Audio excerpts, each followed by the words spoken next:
کی سیرت کو کما حقہ، اس کا پیدا کرنے والا ہی اچھی طرح سے بیان بھی کر سکتا ہے اور وہ جانتا بھی ہے۔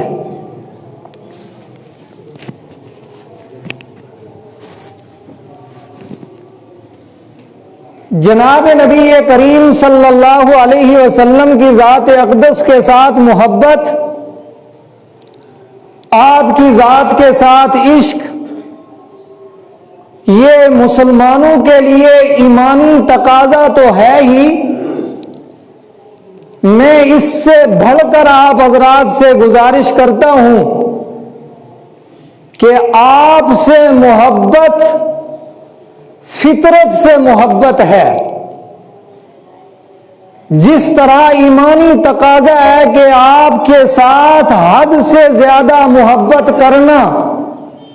اور کائنات کی تمام چیزوں سے زیادہ، ایک مسلمان کے لیے اگر کوئی چیز محبوب ترین ہے،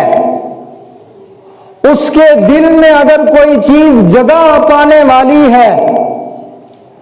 اس کی زندگی کا جو اصل مقصد ہے،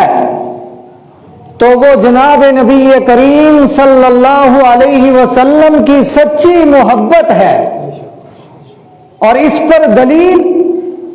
اللہ رب العزت کائنات کے خالق اور مالک ہیں،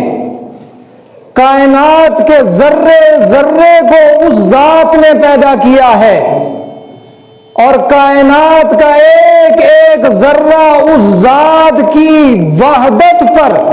اس کی خدائی، کبریائی اور قدرت پر کائنات کا ذرہ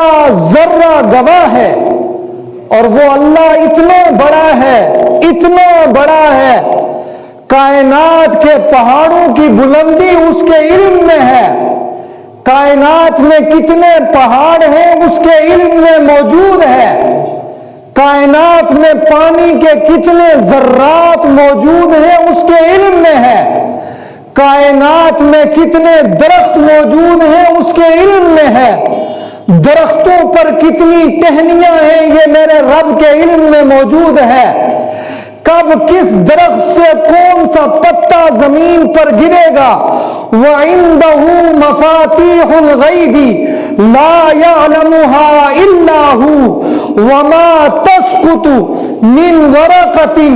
لَا يَعْلَمُهَا وَلَا حَبَّةٍ فِي ظُلُمَاتِ الْأَرْضِ وَلَا رَطْبٍ وَلَا يَابِسٍ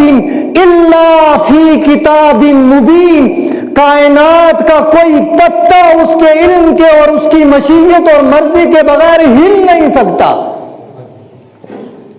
وہ رب مجھے آپ کو سب سے پہلے تو اپنی وحدت کے بارے میں کہتا ہے، لوگوں میری خدائی کو تسلیم کرو،